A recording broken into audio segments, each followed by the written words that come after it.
Very warm welcome to everybody. It's really nice to see so many people here, and I hope you'll find this an interesting hour or so exploring the excuse me, exploring the Masters in Education and Diploma in Surgical Education. So I'm going to start off just with some brief introductions, explain who we are, say a little bit about what we're going to do over the course of of this virtual open evening, and then Kirsten and Kartik, whom I'll introduce in a minute, are going to explain a bit more about some aspects of the course, and then of course we'll open things up to everybody to have a wider discussion. So we'll just start off with some brief introductions. My name's Roger Kneebone. I'm Professor of Surgical Education and Engagement Science at Imperial College London. My own background, I trained first of all as a general and trauma surgeon, spent quite a lot of time in Southern Africa doing trauma surgery. Finished my training there, but then changed direction, and for the next almost 20 years was a GP, family doctor, in Wiltshire, about 100 miles from London. Very different from working in Soweto and in some rather violent parts of Africa, but equally, though differently, interesting. And then in 2000, I changed direction again and joined Imperial College London, where I've been ever since, with a particular interest in education, and developed really the field of surgical education as opposed to medical education more widely. And in 2005, established the Imperial Masters in Education in Surgical Education, which for a long time was the only one in the world, and is still one of only a couple. And since very early on, I've been joined by my colleague Kirsten Dalrymple, who jointly leads the programme with me. And Kirsten, I'll ask you just to say a few words about yourself. Yeah, so as Roger said, I co-direct the master's program with Roger and have been doing that for quite a number of years now.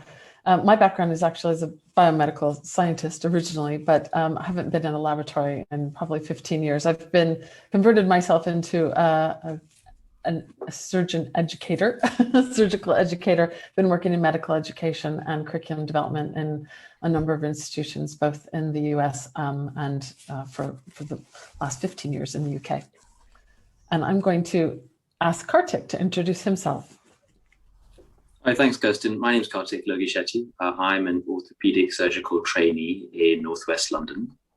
I did a master's program at Imperial quite a few years ago now, and then did a PhD in orthopedics, but mainly looking at surgical performance and how to get junior surgeons to achieve or try to achieve better performance in complex things like hip replacements.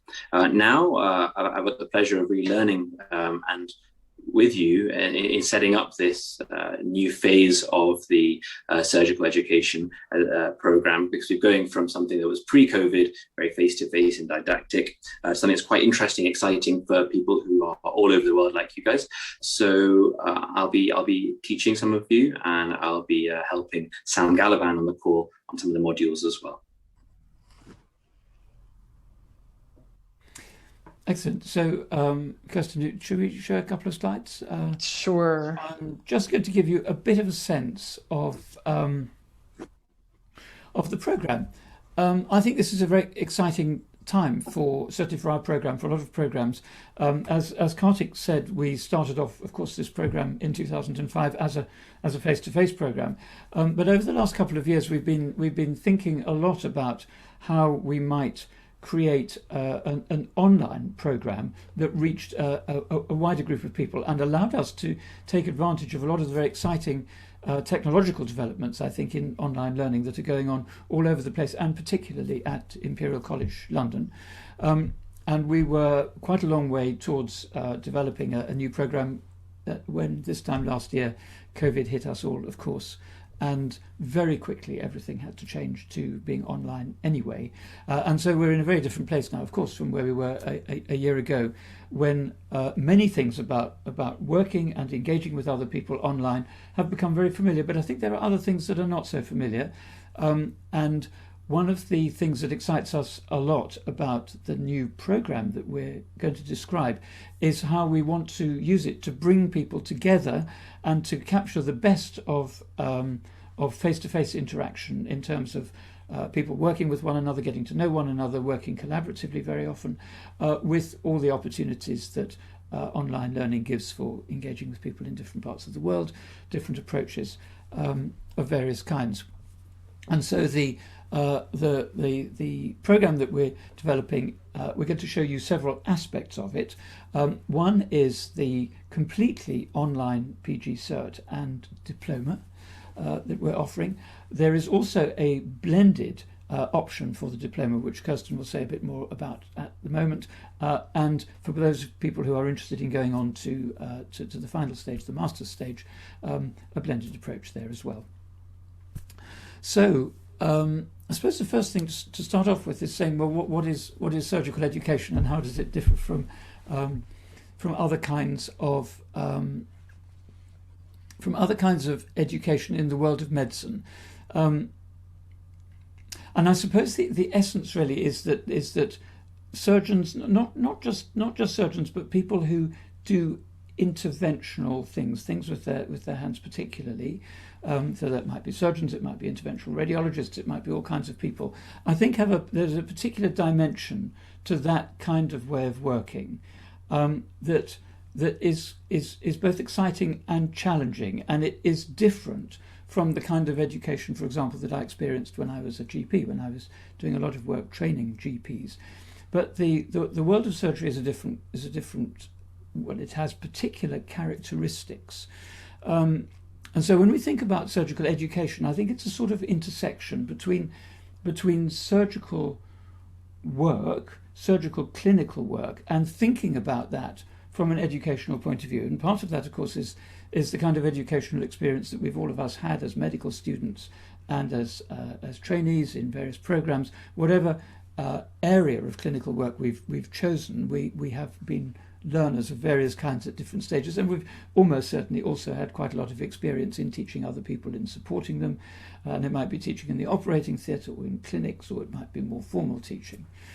But there's another side of the picture, which is what other people have written and discovered and thought about in more general terms about education, and a lot of those are people from the other kinds of university education, or from school education, primary and secondary school education, and many different ways of thinking, and perspectives also from the social sciences more generally, and the humanities, which we often, I think, don't really notice very much as we're going through a traditional medical school and then specialty training program. And so one of the things we're very keen to do in this program is to bring those worlds together, is to invite all the participants on the program with us to think to look at their own practice, think about the experiences they've had,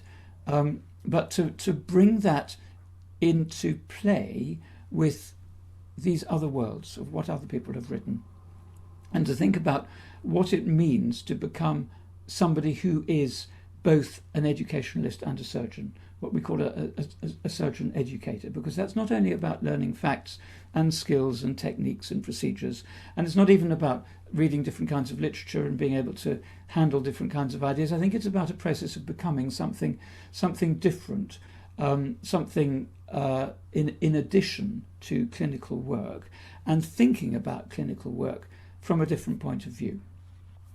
I'm not sure if that'll make much sense at the moment, but it's something that we're very keen to see the program as a kind of a journey, as a sort of a series of stages that people go through, sometimes quite challenging, most of the time very enjoyable, very stimulating, and often pretty unexpected. And in that process, come to a point where you will be able to think differently about education in the world of surgery. It may be that you want to take on leadership roles. It may be that you want to do further research, all kinds of possibilities which we're going to explore in a little while. But that's really just setting the scene about what the program's about, and what to us surgical education means. So Kirsten, do you want to have a look at the next slide? So there's something about what happens to you personally as a participant in this program. as I say, not just about acquiring techniques and skills, and knowledge, but developing and turning into something. And that many of the people who've been on the program so far have indeed developed their skills. They've become leaders, they've become innovators, and they too have contributed to this sort of developing and widening community of people who are all interested in surgical education. Some of them surgeons, some of them from education, some of them people like Kirsten, who comes from the biological sciences rather than a traditional medical school training. But they all bring their perspectives together. And there's something also about the multiple roles that we all have. We are all teaching, we are all learning. We're very often supervising other people, whether it's students or whether it's undergraduate students or postgraduate students or others in our teams. We're having to assess what people are doing. We're having to think about designing programs of our own, and we're having to think about how the way we approach things will affect and influence the people who are working with us. And we look at all of those. We look at all of those things in the program, and at the same time, we aim very much to sort of deepen and enrich the everyday clinical practice that we're all doing, both in terms of education, but also we find that helps people think more deeply about other aspects of what it is to be a clinician in some capacity in the world of surgery. As I say, whether it's surgery itself, it might be anaesthesia, it might be interventional radiology, various kinds of different approaches, where that surgical sort of component of the work of doing delicate, dexterous things as part of a team to make sick and injured people better, particularly with that focus on dexterity and skills, but thinking more widely how that fits into this sort of progression as people develop. So that's the sort of broad aims, and we've had a lot of people coming through our programme so far, and we hope very much to have even more in the future, of course. And those people who've been through our programmes so far have really contributed to building a community of people who are passionate about surgical education and becoming surgeon educators. They're interested in coming to grips with the field as it is at the moment, but they are also interested in developing it in new directions. And all the things that are going on around us, I think, offer both opportunities and challenges to think differently about what education in the world of surgery is in an online world, what all the possibilities of educational technology and surgical technology, all kinds of things come together to make surgical education a continually changing environment with lots of new stuff going on all the time, lots of potential for innovation. The online program that we're developing, I think, really takes us into a new area, because it's allowing us to be much more flexible in the way people can learn. Because, of course, people are in different parts of the world, they have different commitments, different time available, all sorts of different ways in which learning and developing in a new topic makes sense for them, for all of you. And I guess so here's a group of some of the people we've worked with, students, alumni, members of our faculty, and so the aim really is to excite you and to open up possibilities for thinking differently about stuff that for a lot of people is there all the time and going on all the time, education in the world of surgery. But by thinking about aspects of it that you might not have thought about before, it's scholarship, how we talk about it to other people, how we might take it forward in developing our own careers alongside our clinical work, opens up all sorts of new possibilities. And to us, we're especially excited by the opportunity to do this online, and to combine on the online environment in a blended way with opportunities for physical connection when that becomes possible again. And we hope very much that over the next hour we'll be able to explain a bit more, not only about these principles, but about the details of how the program's going to run. So we talked a bit about expanding the community, and one of the particularly exciting new developments, I think, now is that we have a number of intersecting worlds that we're bringing together. There's the broad remit of the Faculty of Medicine at Imperial, with all the various departments that it has. There's our own Department of Surgery and Cancer, which is where the MEd in Surgical Education is based. And we're very excited to tell you about a collaboration with the Faculty of Surgical Trainers at the Royal College of Surgeons of Edinburgh, a leading faculty in surgical education, with a particular perspective and a particular global perspective with how the Royal College of Surgeons of Edinburgh, which many of you may be members or fellows of already, and I think that's opening up very exciting possibilities for collaboration. Members of that faculty will be leading 2 of our modules in the new programme, and I think that too offers very exciting opportunities to engage with new groups of people in different parts of the world. So that's sort of setting the scene, but I expect you'll want to know more about what the programme actually consists of and what it would be like if you joined us, which I very much hope you will. And I'm going to hand over to Kirsten to tell you a bit about that.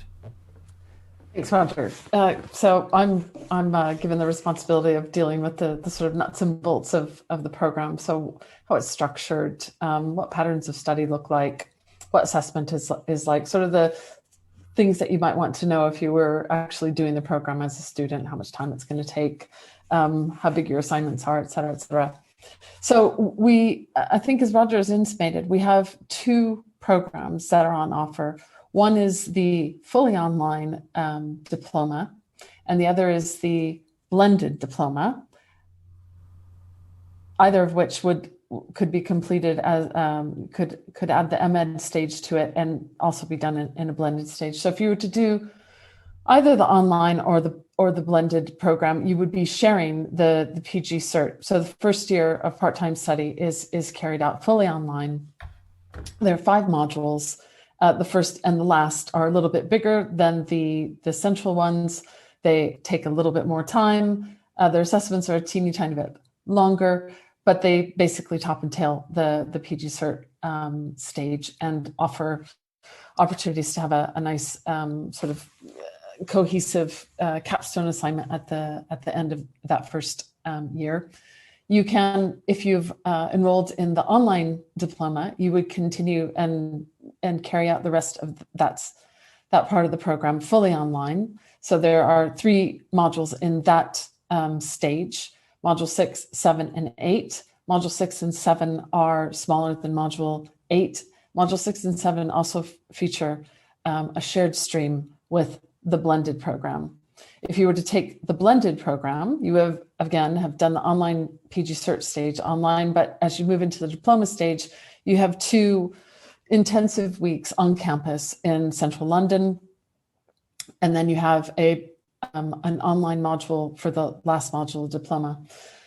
This green little line here designates this shared stream, and essentially what that means is you're going to be having interactions with the other program. If you're online with the blended, if you're blended with the online, around a series of innovative things that we're going to be doing at that stage. If you finish the diploma and you wish to carry on, you can come to the MEd stage, and that will be blended. It'll have 1 single on-campus week, followed by independent study with an assigned supervisor, and it can be done. The research project can be carried out locally where you work and reside, or if you're centrally based in London, it can be done with an Imperial team. To give you a sense of what each stage looks like in terms of the pattern of study, the PG certificate stage would expect you roughly to spend between 8 and 10 hours a week of total study time.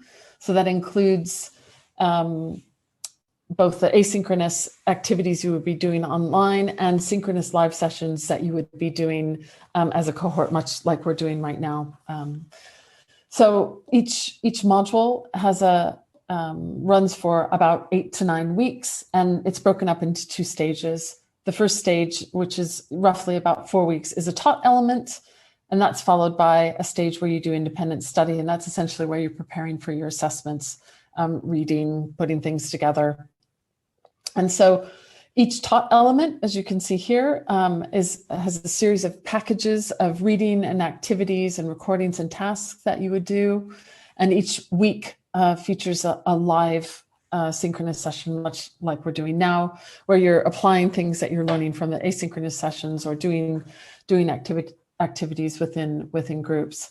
And essentially, each weekly live session will be about 2 to 3 hours, and the timing of which will be organized so that you can potentially do it after work if you're in sort of Western Europe or in the UK, or you would be doing it in the morning if you're in Asia, or morning in North America and evening in Asia. Actually, I'm going to have to figure that part out, but in any case, we'll be organizing the live sessions to catch as many people as possible. And depending on the makeup of the cohort, we may end up running multiple sessions to catch everybody.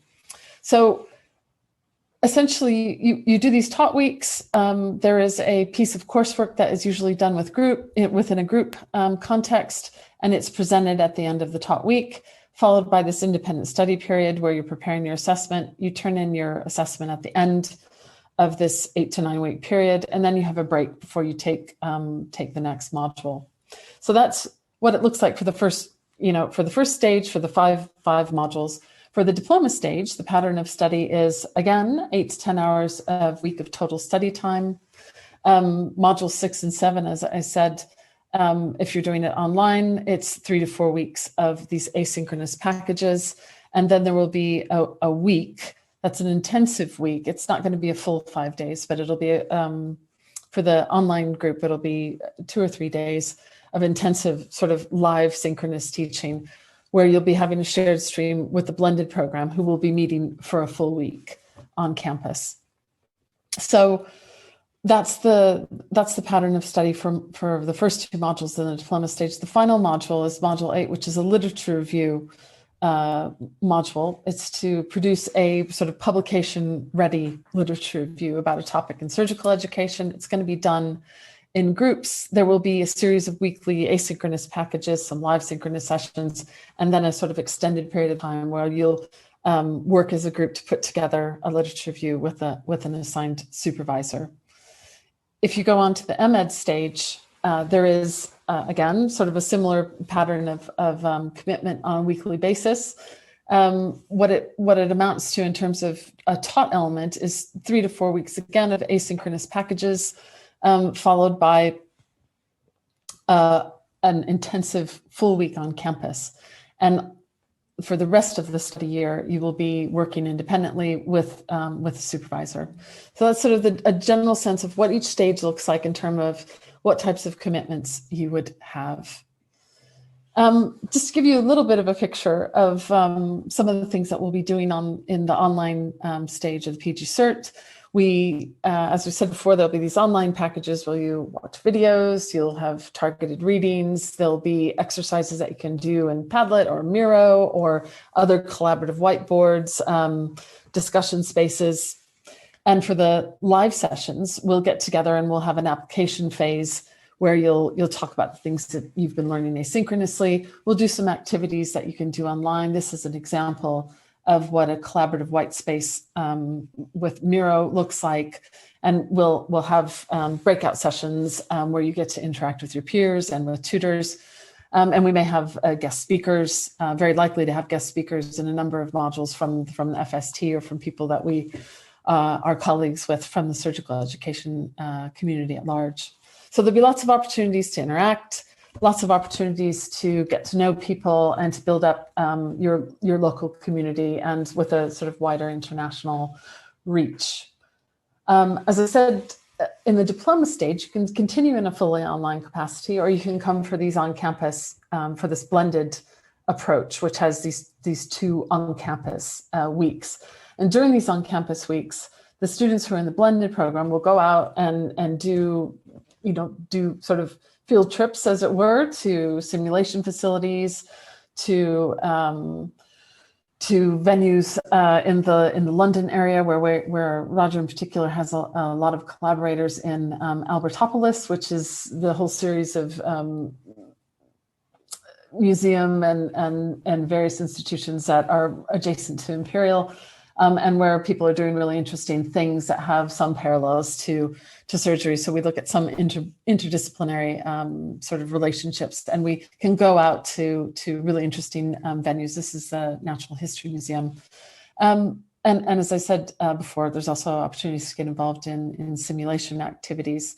And it looks like Kartik might want to say something really quickly, because I see his screen has popped up. Oh no, carry on, Kirsten. Nothing right now. Well, I thought it was a really nice opportunity. Kartik, for example, works on the new campus at Imperial, which is in White City. It has a lot of amazing new facilities. And last year, right before lockdown, our group of students went over to some of the laboratories over where Kartik was doing his PhD, and were able to. Do you want to tell them for a second what sorts of things? Yeah, sure, absolutely, Kirsten. I think to everyone listening, wherever you are in the world, London has an enormous attraction from an education perspective, a tourism perspective, and I think that if you're choosing the modules that allow you to come to London, it is an amazing city. Imperial College, as Kirsten mentioned, is growing rapidly. It's been around for hundreds of years, but in the last 3 or 4 years, it's built an entirely new campus, and part of that campus is dedicated to simulation and education. And I will mention a little bit later on as well, but even in this picture, you can see, for example, I think Roger's there in the National History Museum, which is around the corner from Imperial. We've got great simulation surgical laboratories where you can perform simulated surgery. It's filmed by dozens of cameras, and you can almost, minute by minute, frame by frame, analyze team performance, non-technical skills, technical skills. We've got a huge team of people who work mainly in the making of clay and plasters, and making models, particularly for synthetic simulation. And we've got a brand new digital learning hub that's set up about 18 months ago now, with a specific remit within the Dyson School of Engineering to develop augmented and virtual reality. So I think that the program is a really interesting one, almost not by accident, because it's in London. It's got great access to a lot of exciting things that are going on right now in the surgical educational space. And as Kirsten has just mentioned already, we have people like Kirsten who are amazing educationists. We have people like Mr. O'Regan from the FST who are surgeons primarily, and educators. And we've got faculty as well, like Dr. Sam Galavan, who's an amazing blend of a surgeon with a deep understanding of educational principles.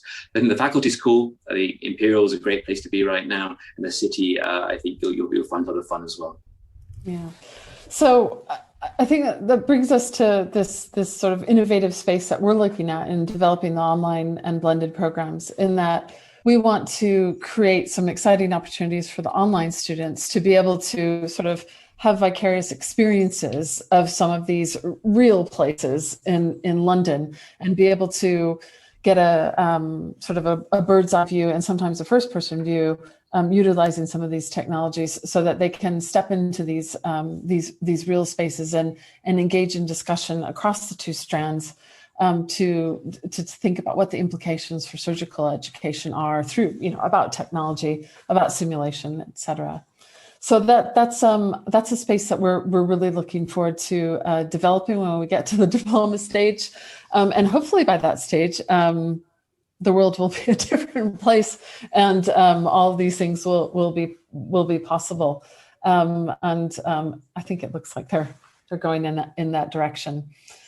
So, to give you a sense of the types of assessment that you'll be doing, I've just zoned in on a couple of them that I wanted to show you. So one of the big principles behind the assessment that Imperial wants all programs to be involved in, which is something that we've embraced for quite a long time, is having authentic assessment. Authentic assessment means something that's going to help you in your roles as a surgeon educator.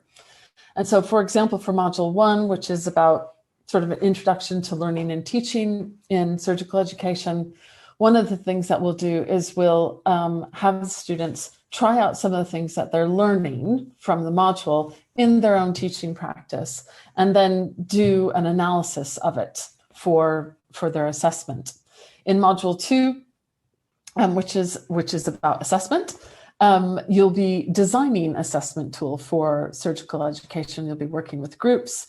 You'll be working independently. You'll be thinking about your own national context and your own surgical specialty to help you design tools that will help you foster learning and look at progression of your trainees and so on and so forth. And give you just, again, to look at module 1 to give you a sense of what it really looks like in practice.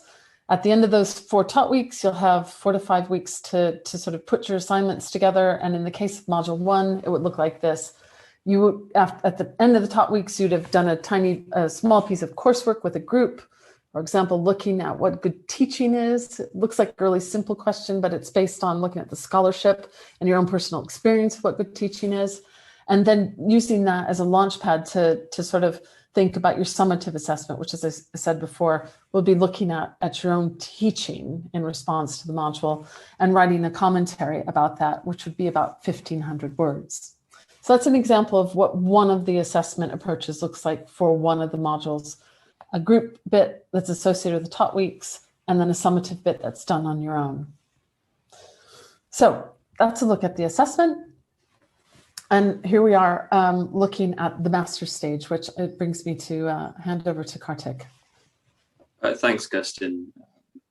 So I think anything we do for postgrad is pretty hard work to fit into our schedules.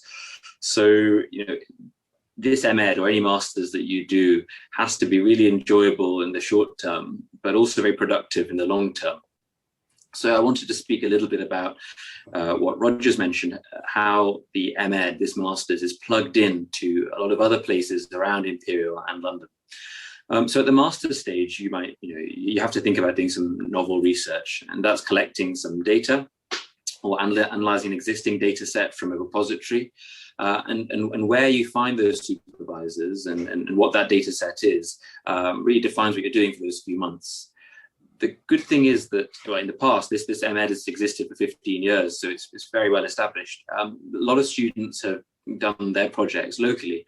So they've found supervisors in their local hospitals, their local universities, in the education centres, and then done a project that they can deliver day to day in between their surgical schedules there. But at the same time, if you wanted to do it in London, we'd be very encouraging of that. And through the faculty and through the faculty of surgical trainers, as well as our own faculty, we have access to, you can see these 3 bubbles here. So the Department of Surgery and Cancer it's a bit of a misnomer. It covers lots of different things, including, orthopedics and simulation and general surgery and robotics and all sorts. And everyone from Professor Roger Kneebone to, you'll heard of Professor Lord Aradazi, these guys have pioneered what we understand about simulation for the last 20 or 30 years worldwide, really. And everything, a lot of what we know about simulation has come from Imperial over the last few decades. So there's existing projects up on the 8th floor of Paddington in the centre of London. We can plug you into those. Now, over in Chelsea, we have a hospital called Chelsea and Westminster Hospital, and in that site, there's ICSES, which is Imperial Centre for Engagement and Simulation Sciences. And that also has very similar parallel projects to the things happening at St Mary's and Paddington, but again in simulation and a mixture of both real-world simulation and synthetic simulation, and also understanding how surgeons learn. Now, Roger, many years ago now, was instrumental in setting up the Centre for Performance Science at Imperial. And that's a collaboration, I believe, with a number of different schools around London, including the Royal School of Music. So that might seem an unusual collaboration, but what Roger's really pioneered is understanding how expert performers perform. So that doesn't mean it doesn't matter if you're a surgeon or you're a tailor or if you're a concert pianist. There is something amongst all these people that make them or help them to perform how they perform. And the CPS, the Centre for Performance Science, brings together these various columns together to understand what high performance is. And I think if you're joining us for that surgical master's program and want to do masters, your research in London, that's an incredible, innovative, and really unusual place to start and be creative. Now, one bubble that's not on here I would mention as well Sorry. is my alma mater. It's MSK Lab. So if you have an interest in musculoskeletal research or team-based behaviors, we do lots of work in, I mentioned my own PhD, 4 years ago, we started in AR and VR teamwork, as well as using 3D modeling and so on to teach surgeons how to think with greater clarity in surgery and also plan for surgery. Next slide, please, Kirsten, that's okay. So I mentioned about the long-term productivity. So why do you bother doing this? And let's be cynical for a moment and think that some of you are applying for jobs. Certainly in the UK, when you're applying for ST3, so specialty training for, let's say it's otolaryngology, orthopedics, or whatever, there are points. Points mean prizes for those exam boards who are long listing you for jobs. And unfortunately, these days, or maybe for the best, that make you more rounded, but PG certs and degrees in education stand you in very good stead, objectively giving you points. But less cynical than that, and just let's think about for example, a journey that it's a well-trodden journey for 15 years now. You'll see on the left-hand side of that graph, it says the alumni have gone into leadership roles.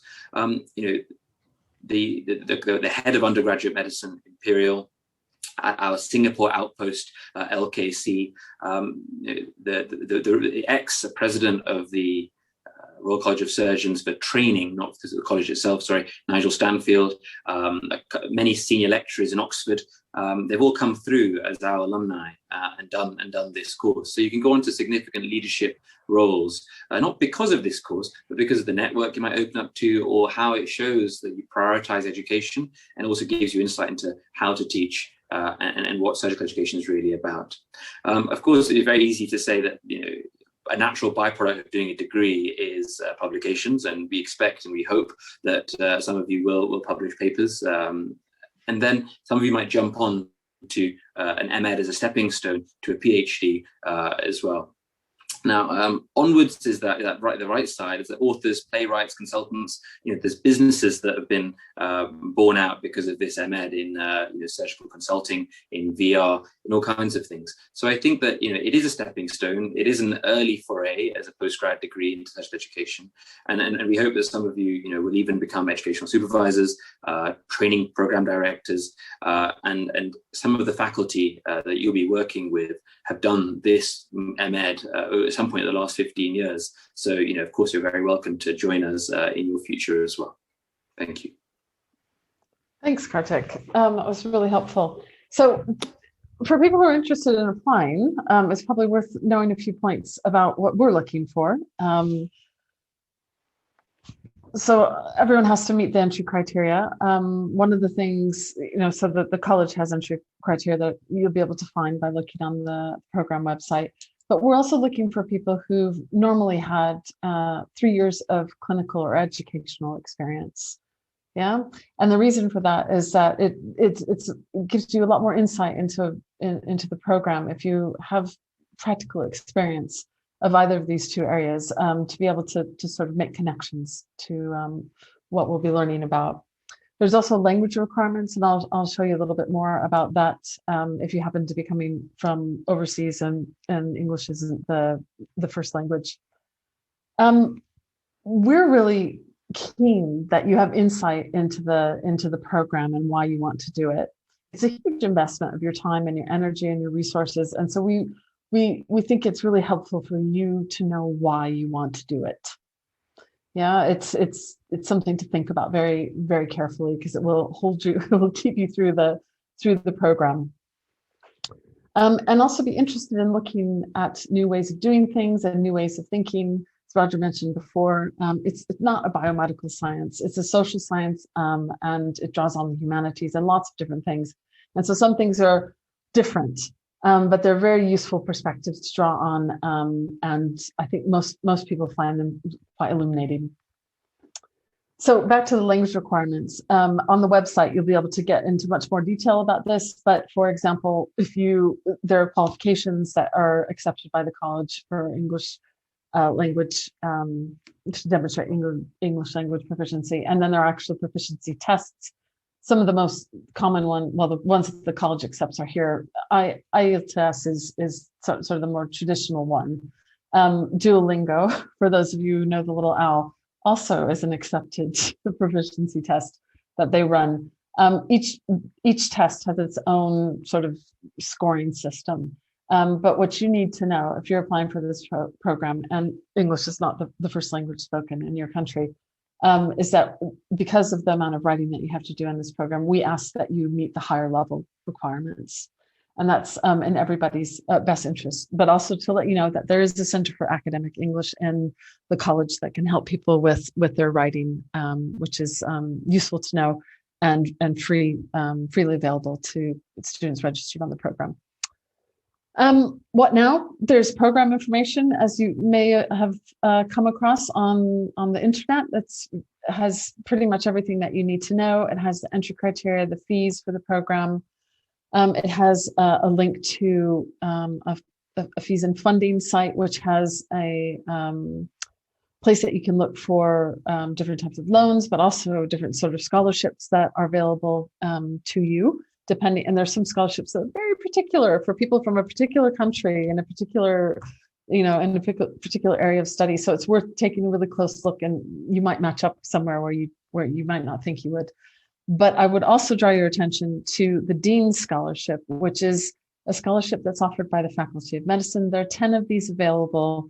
For the people who are awarded this scholarship, they receive £10,000 towards their tuition. The caveat is that this application for this scholarship is April 27th. And to be able to be considered, you have to have an offer from the program as well. So if you're interested in this, you need to get on your skates and make an application and be prepared to actually do too. The other thing that's worth knowing is that for various reasons, overseas students, the application deadline is July 1st, and for home students, it's July 31st. For overseas students, this has to do with potentially getting visas. So we've arrived at that part of the session where we're done sort of giving you information. This would be a very long talk by MED standards, but we know that you're all looking to get some details about what the program's about first. These were some questions that were submitted by delegates, and we thought that we could just answer a couple, and then we could actually just have a conversation. But we thought maybe we could warm up with some of the questions that were offered up by people who signed up for today. So one of the questions was, what's the time commitment of the distance learning, so the online postgraduate diploma? How many days per month? Is it compatible with core surgical training? So I think, as I was trying to explain earlier on, each module runs about 2 months in the PG cert stage. And for the first month of the module, you would have weekly a 2 to 3 hour commitment to put in your diary to attend a live synchronous session, and the rest you do in your own time. So it's not as much dedicated time out of the rest of your schedule. For the diploma stage, if you're doing the blended version, you would have 2 weeks over the course of the year. If you had of on-campus time. If you were doing the master's, you'd have 1 week of on-campus time. Here's another question. Assessment schedule. When do I need to submit? It's pretty much at the end of that 2 months, more or less period of time. We'll publish a full schedule of dates for everyone well in advance in terms of the synchronous sessions, the on-campus time, and when assessments are due. So you get a very comprehensive view of that, and you'll get it, as I said, well in advance. I was thinking, if it's okay, if we could maybe take some questions from people that are here, if that would be all right, if you have questions, live questions that you might want to offer.